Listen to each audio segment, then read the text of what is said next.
as I'm starting this video and I'm continuing the podcast, something kind of funny. It's not funny at all, actually, but it was interesting. Like Andy from Vegas, was asking me about appropriations recently, because he's really encouraging me. He thinks I should run for some sort of a political office, and I was like, "You're out of your mind," but he thinks I should run for mayor or some shit like that. Anyway, point being is he asked me, he's like, so, and this was like another conversation, but I knew what he was doing after I realized. I was like, oh, you fucker. He asked me my opinion on appropriations, and I kind of addressed this a little bit on Freedomist, I think. And I think some of my examples were, the Native Americans, what it's done to them, and they're known for their casinos and their reservations. Not like all of them are like this, but I've watched a couple of Vice programs and other things like that, like Lisa Ling, I think is her name, or whoever.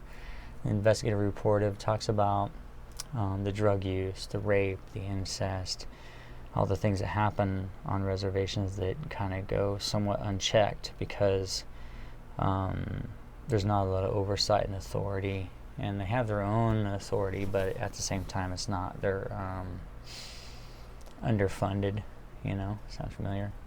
So they're not able to do the proper job, and they're probably undertrained, understaffed, undertrained, underfunded. It's a nightmare, recipe for disaster.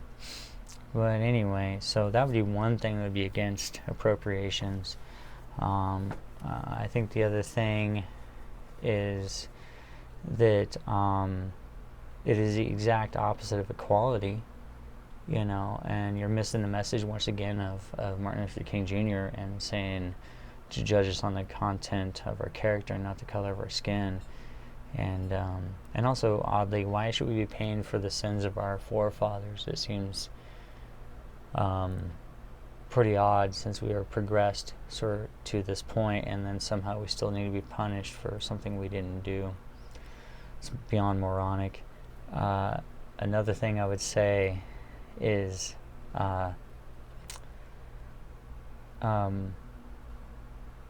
without equality, you got to think, once again, you're not motivating the African American people if you pay them a monthly stipend or whatever it is. And once again, they would know where that money came from. And I'm not sure that would give them a sense of pride or a sense of self-worth, knowing that whatever the money they're getting is because of the white man, and how, once again, they would feel, I would think, inferior. And that's not, I think that's the exact opposite of what you want to accomplish. I think the simple solution for it all has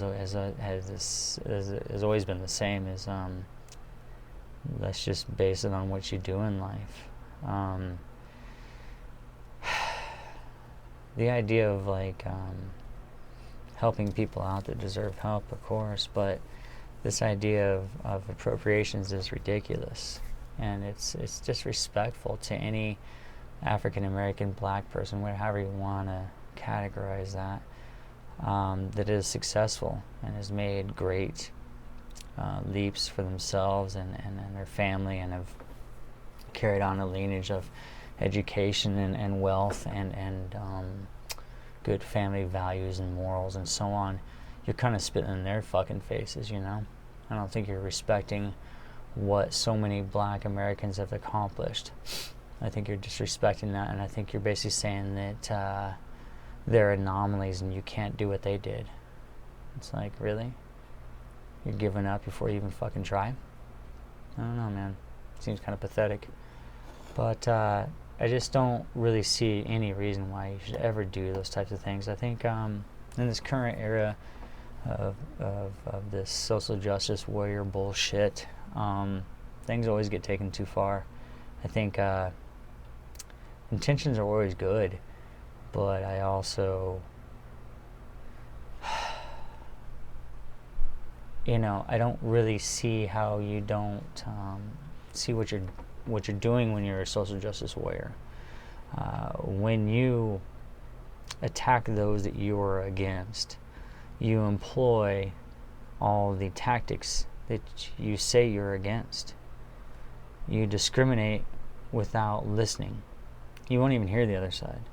You'll shout them down, shut them down, cancel culture. You'll do all that just because there's someone with a differing opinion than yours. And it just shows how weak-minded you are and how pathetic your argument is, because you're not even willing to have one. I've always believed in having a rational discussion is always the best way to go with anybody or anything. And if you cannot have a rational discussion, I truly question your intelligence. Maybe that's a dick thing to say. I don't care. So form a better fucking argument, you know? It's not my problem that, you know, you're lacking in that area. When all you can do is spout hate and label people as Nazis and this and that and the other because they don't agree with you, it just shows how weak-minded you are. But yeah, I went off track as far as appropriations a little bit, but it is there in a sense, because I wonder how many black people are really behind it and how many, quote, woke people are really behind this. I would imagine it's kind of 50-50. I don't know. It's very interesting, but I think it's wrong, and I think that, you know, it should be addressed.